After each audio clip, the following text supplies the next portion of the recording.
जोबोद सिरियास जालांबाय आरो जोंनि गेजेराव गल जाखांनाय बायदियानो जालांलायगोन।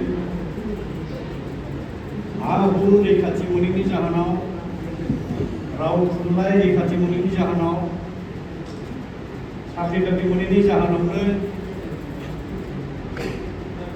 सोलोंथाइखौ जेरैबायदि मोननांगौमोन, रांखान्थियारि बेनिफिटखौ जेरै गभर्नमेन्टनिफ्राय मोननांगौमोन, जेनिबो बिथिङाव थगायजानाय नासयजानायनि थाखायनो आसामजों जों थाजाबनो हाला होननानै आलादा बड'लेण्ड हादरनि सिमां होननानै बेखौ आरो मोगथां महर मोननो थाखाय गिलु बालु डेम'क्रेटिक गभर्नमेन्टबो जालांबाय, आनस्टेबलबो जालांबाय, खेबथाम खेबथामबो जालांबाय। जोङो सानफ्रोमबोमोन जोङो रोजाबासो जोंनि बिदा फंबायखौ मुंख्लं जाहोलायनानै गोबां जोंनि बिब' बिनानाव आइजोफोरखौ जिनाहारि जाहोगुलायलायनानै हाजार हाजार मानसिया न' बां सावनानै जेल हाजाराव थानांनानै गावख्रेबजानानै बुथारजानानै जि मोनबाय सुलासे बड'लेण्ड, ससे बड'लेण्ड, खावसे बड'लेण्ड, बेजोंनो जोंनि गासैबो जेंना जेंनाफ्रा सुस्रांजोबसिगोन, जेनिबो बिथिङाव जों दावगानो हासिगोन, रैखाथि मोनसिगोन, बे जोंनि सानफ्रांनाय जादों। दिनै फैयै फैयै मा जाबाय, जोंनि बे मिजिं साननायफ्रा सिमां बायदिसो दिनै प्रेक्टिकेल जाहैनाय जाबाय। बहा जोंनि हा हुआ रैखाथिमोन, जोंनि जिबना बहा रैखाथिमोन, जोंनि राव हारिमुआ बहा रैखाथिमोन नागिरदों, जों जोबलांनोसो नागिरदों आरोखि, फोजोबलांजानो जानाय बायदि जाबाय। बिराद दुखु नांगौ।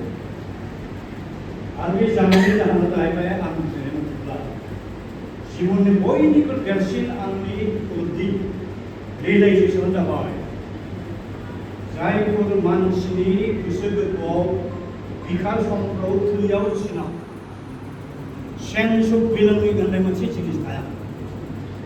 सखिय आत्मबोध, बे सेन्स अफ बिलंगिं गैयाब्ला सासे मानसिखौ जेसेबांखि गिदिर सना रुफा मुकुटानि मुकुट गानहोनानै सनानि मासियाव राज सिंहासनाव फज'आ मानो बे जिन्दगियाव जोबोद थांनो हाया। आंनावबो गैयाब्ला आंखौबो गानहोयोमोनब्ला आंखौ हयथ' निश्चित जेबो मावनो हाया। बयनिख्रुइ देरसिन जिनिसा सेन्स अफ बिलंगिं, बे सेन्स अफ बिलंगिं गैयिनि जाहोनाव दिनै जोंनि बर'फोरखौ प्रेक्टिकेलि बुंनो थांब्ला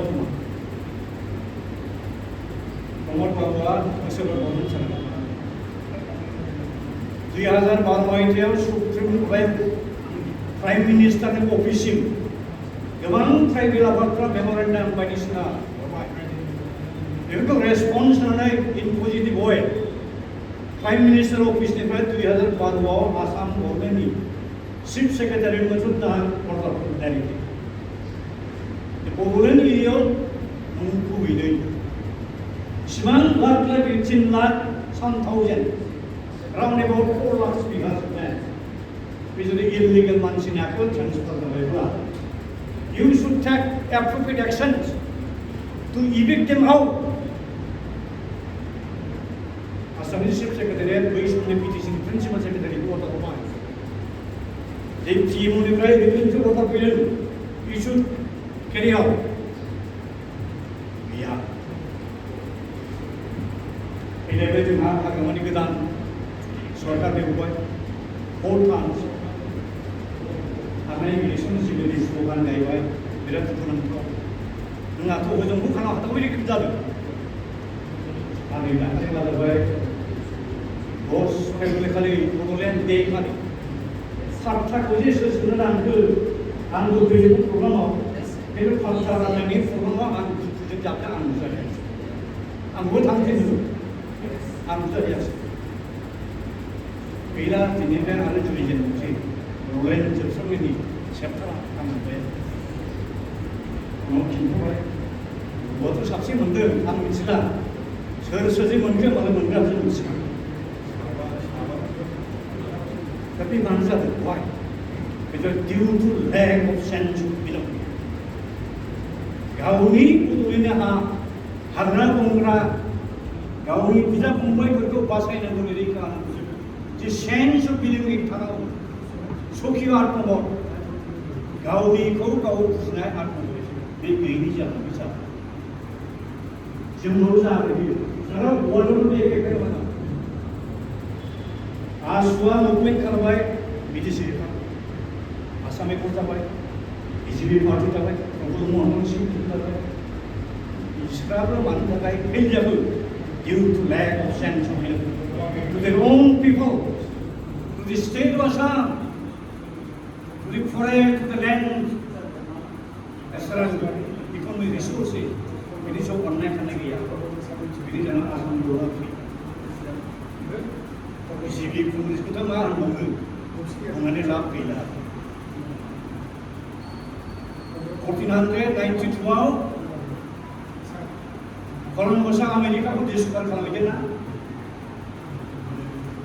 जै अमेरिकाया बिराद गिदिर देश अमानसि दंसोन गैया सारा इउरपनि मानसिफ्रा फैनानै बेयाव थाहैबाय जोंनि बाहागि रेड इन्डियान नेटिभ इन्डियानफोरखौ जुद्ध हैबाय बुथारजोब्बाय ब्रिटिशआ थांबाय ब्रिटिशनि उनाव ब्राउन स्किन इन्डियान अरिजिन इंलिशफ्रा जोंखौ बुंनानै खालामगासिनो दा निउ कलनाइजेसन भिउ जोंनि ट्राइबेल बेल्टफ्राव जोंनि हाजोआव फरेस्ट एरियायाव सोरबा आदिबासिखौ सोरबा बांलादेशखौ जे सुदों मुस्लिमफोरखौ बिहारिखौ सुदों सोनाबनि मानसिफोरजों इन्डियान मानसिफोर सुदों It's a kind of dangerous colonization.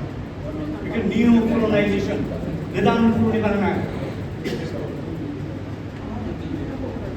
Gradually, how to the next country. Recently, Bukuna Sibo Pakun. Busebani Munau, it is in supposed to be derivation, Danai size. How many seats will remain? Reserved for the tribal. What happened to the assembly segment within BJP? 2023 very freedom Delhi series Bharat संविधान में article 337 to C मते parliamentary seat मोननै मोननांगौ बे parliamentary seat मोननाया tribal reserve जानाय For example, you see the case of Meghalaya parliamentary seat मोननै दं मोनसे जाबाय त्रिपुरा मोनसे जाबाय Shillong Both these two couldn't sit reserved for tribal. According to Article 332, Section 6, 6th area of assembly seat tribal reserved. For example, Meghalaya assembly साथीदा seat दं. बेनि गेजेराव 50 reserved for tribal. Only 6 assembly seats are open for all. Why? We open for more, so it has a why. Shillong municipality area, British territory will be 6th area of Devon. Again, so it has a Sina open there. Because you have to get these for the elephant. For the get these, those ones are not giant. It is in the Bakulan Tabu, Nathalie, and Jonathan Sumutari, Morsi Bromo. What I put on the case and the answer. You know, we have been doing a big interesting case. Even Jaya Saladam and Party. This is very interesting. One constitution, one of Bible from Manay, we election commission of India, notification. Article Assam, Koran Gasser, Mondor, Kanuri, SDC, ECU, Guwahati, Lemon, Tusanay. गासिबो मेप्सआव आखि खाजोबनानै दाखौ बानायखानानै बे election commission मेनलिया निर्वाचन सदनाव जमाहैदोंमोन सानैसो मन्थ्रि थांनानै गासिबो बेखौ सुहिनानै होफैदों दा देग्लाय बिटिपि एरियाफ्रा बिपिबा नयजन देरहाबाय एमएलए बिजेपिनिफ्राय देरहाबाय बिश्वनाथ दैमारि those who they have sahabai anima, non-threatened. After 5 years, these 5 numbers will be 10. Assembly election. Bangladesh sabri kata. Next time, those se mande hai, aaj mande hai, puna mande hai. Kabhi jabai jeng demography structure shes kalam. All this encroachment, infiltration, intrusion, illegal happening jaga. Dapat saya pun batu lawan dengan conclusive makasih kami solution kunci परिवर्तन को suggestion और suggestion जागो जोङो बे जोंनि हा हु हाग्रा बंग्रा दैमा दैसा जोंनि लेंगुवेज कालचार जोंनि थैनाय थांनाय सेफ्टि सिकिउरिटि बेफोरखौ एकेबारे ए टु जेड खन्न बिजिरनानै नायनानै स्टाडि खालामनानै बेनि सायाव रिपर्ट एन्ड रिकमेन्डेसन प्रिपेयर खालामनो जों मोनसे कमिसन दाजायनांगौ आंनि साननाया बेनो by whom? By appointing some of our retired IAS.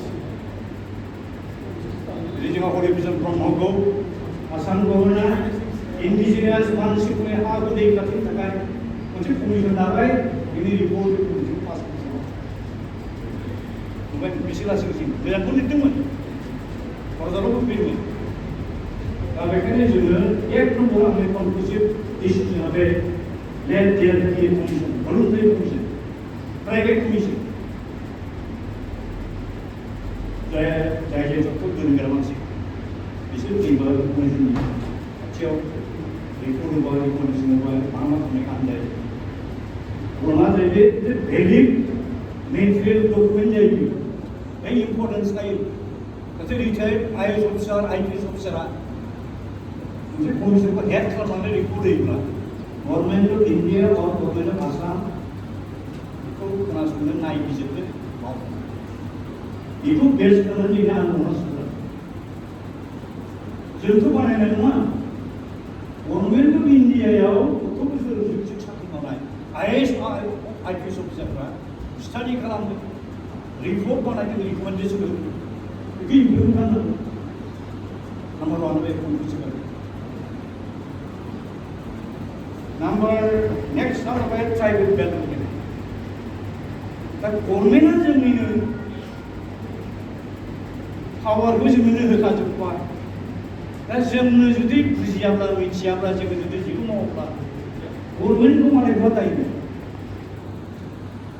बर' बोराय बुरैया मोनसे गोदो गोदाय मोनसे स्लक गालांदोंलै न'नि मोदाया रागा जोंब्ला हाग्रानि मोदाया थाब थाब बारसिनो लोगो जायो दा जोंनि बे एखे अबस्था दा दाखालि रावबो बेखौ नुदों गोबां मानसि थांगासिनो दं आरो why we cannot build Agama Mohila? Why you cannot submit a comprehensive memorandum? Because you mana pun ada, mana gaul nungsi tu power jen, mana gaul nungsi tu big illegally sarigat se जो PTD area आया तो combine हो गया, देखो mana nungsi tu ini semua. Mana kalau bisa untuk lakukan bayar di manusia?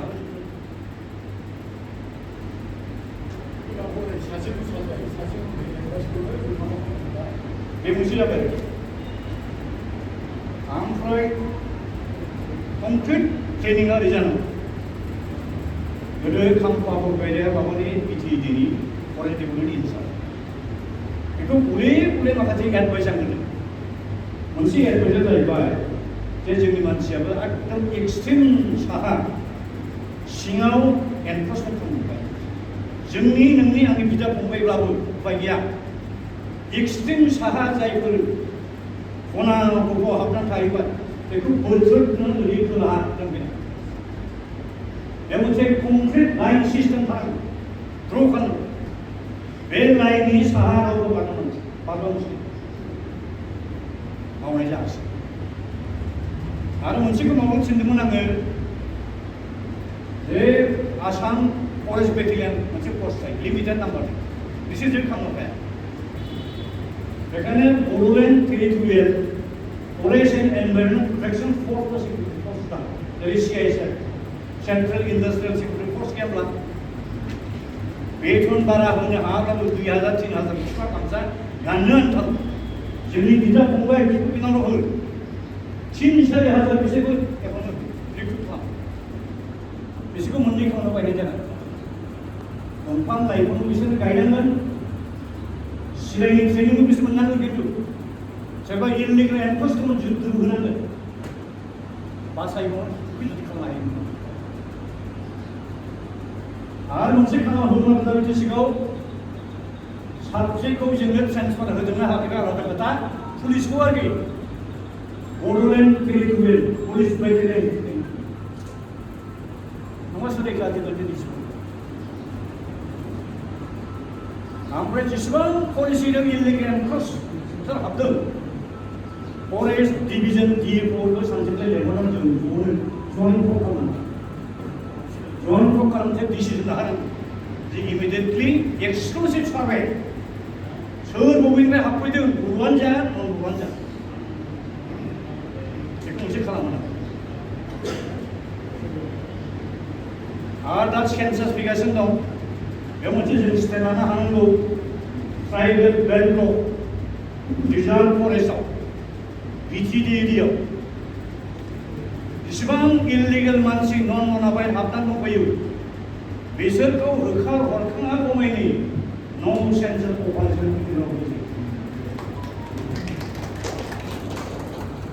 दा मा जागासिनो दं भटार लिस्टआव मैया दाख्लै फैनायाबो हाबजोब्बाय BTCनि इलेक्सन एसेम्बलि इलेक्सनाव 2025नि 1 जानुवारियाव देरलाय हाजार लाख मानसि गोदान दखानदार फैदा खामला मावनो फैदों भटार लिस्टआव नामा हाबजोब्बाय आंनि न'आवनो भारा थादों आंहाबो राइट गैया बेखौ दासो होननानै बुजिबाय दा जबरदस्ति जोङो बिसोरखौ होखारहोनो हायाबा बिसोर नामा हाबजोबसै बे मोनसे सिरियास खोथा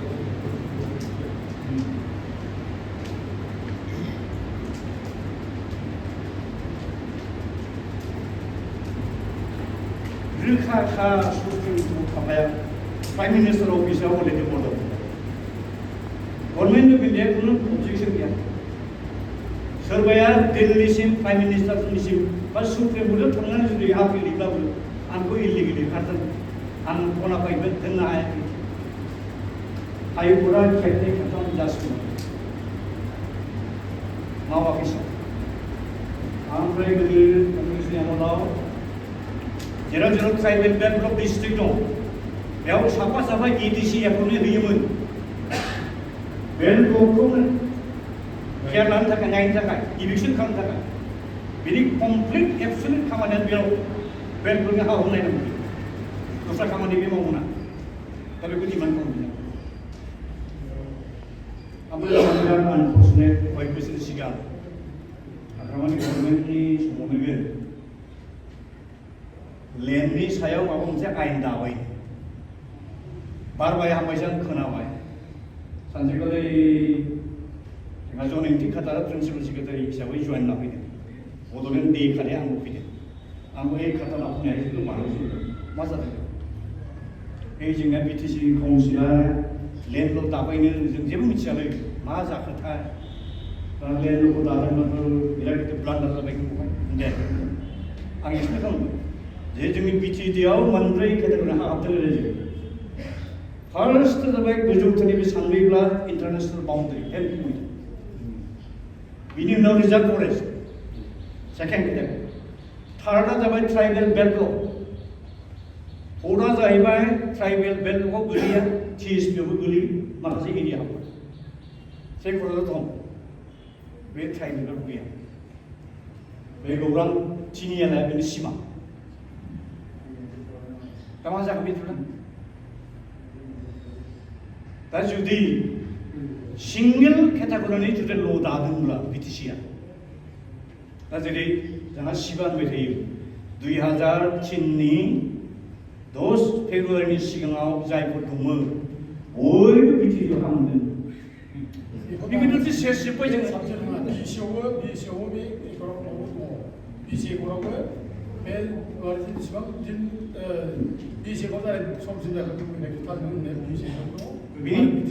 bini interpreter research bini interpreter research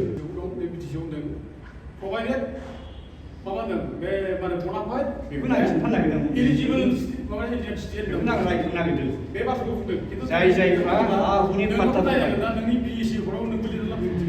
बेखौनो आं नागिरदों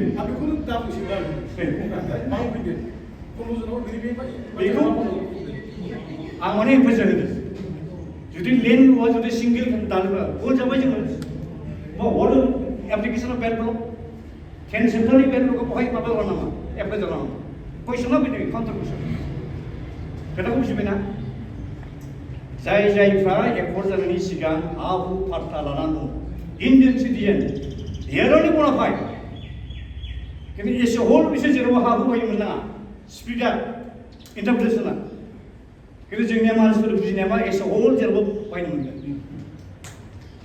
आं बुजिनाया बे आरोखि लिगेल बनाफाइड एलिजिबल स्टुडेन्ट बिथांमोन आरोखि दा नोंहा पाब्लिकआ जुदि सिरियास जुदि जायाब्ला आथिखालाव मा जागोन दा थेंक गड गभर्नरा दासिमबो बै एक्टखौ एसेनो बेयाव बासिदों दा बेखायनो सिभिल ससाइटि बे मोनसे आपिल थानांगौ एनि ल' एनि एक्ट जुदि पास खालामो एनि mechanism First of all, BTC administration has to consult the civil society. Civil society then consult खालामनासो बिलफोरखौ प्रिपेरेसन खालामो. The message go to them. किन्तु इम्प'ज जायोब्ला जोंनि मा प्रब्लेम जागोन बिदिब्ला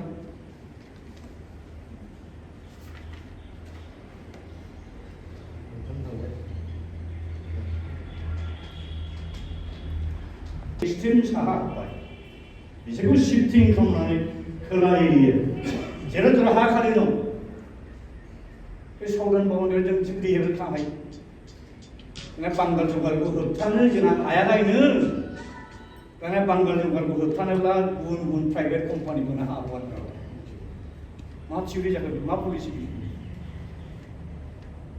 दाख्लै आं दिल्लीयाव थांनानै बे फट'दाननिफ्राय जे 3060 बिघा हा होनाय national commission four student chairman complain लिरना बुंबाय दाख्लै आंनाव रिप्लाइ फैबाय एक मासनि गेजेराव चिफ सेक्रेटारि आसामनिया थांनानै एक्सप्लेन जाहैनांगौ मा खालामनांगौ बिदि हाखौ होदों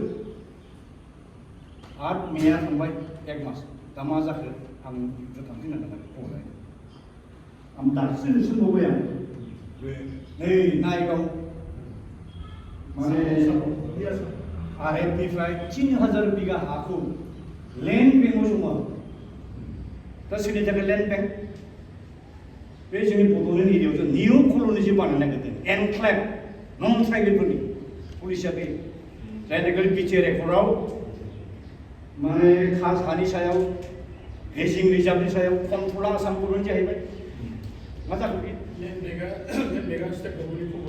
ओमफ्राय 900 बिघा हाखौ मा खालामबावबाय एपिडिसिएल नानै एरनो होबावबाय